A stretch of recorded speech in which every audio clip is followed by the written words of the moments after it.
আমরা এখন কোর ফরেস্টে ঢুকেছি, যাচ্ছি। সামনে আমাদের বন কমিটির গুরুত্বপূর্ণ পদে আছেন, এনারা আমাদের রাস্তা দেখিয়ে নিয়ে যাচ্ছে। কিছুদিন আগেই এই জঙ্গলের ভেতরে একটা পুরো হাতির দল এসে সব লণ্ডভণ্ড করে দিয়ে গেছে শুধু খাবারের সন্ধানে।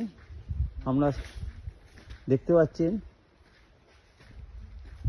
জঙ্গল, প্রচুর গাছপালা কাটা হয়েছে দেখা যাচ্ছে, বা ঝড়ে নষ্ট হয়েছে। দেখুন আমরা চলে এসেছি একদম পাহাড়ের কোলে। এখানে সাধারণ মানুষের প্রবেশ নিষেধ। সামনে যাদের দেখছেন তারা বন কমিটির সদস্য বা রাজ্য সরকারের ফরেস্ট ডিপার্টমেন্টের স্টাফ। এরাই আমাদের রাস্তা দেখিয়ে নিয়ে যাচ্ছে, কারণ রাস্তা হারিয়ে যাওয়ার সম্ভাবনা সব থেকে বেশি। কারণ আলাদা কোনো পথ নির্দেশ বা আমাদের পরিচিত পথ নয়। আমরা এদের সাহায্যে জঙ্গলে ঢুকলাম।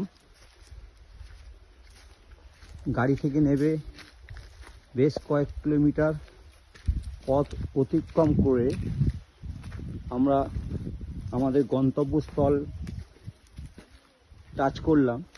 দেখতে পাচ্ছেন পাহাড়ে উঠছি আমরা, বড় বড় বোল্ডার, সঙ্গে প্রাকৃতিক সৌন্দর্য। দেখুন আমাদের পেছনে টিম আসছে, খুবই ধীর স্থির।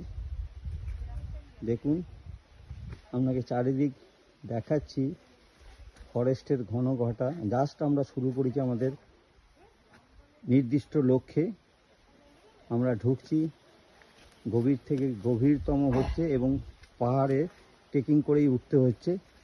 আপনারা দেখুন জঙ্গলের একটা গাছের সাথে একটা গাছের কি সুন্দর মিলন।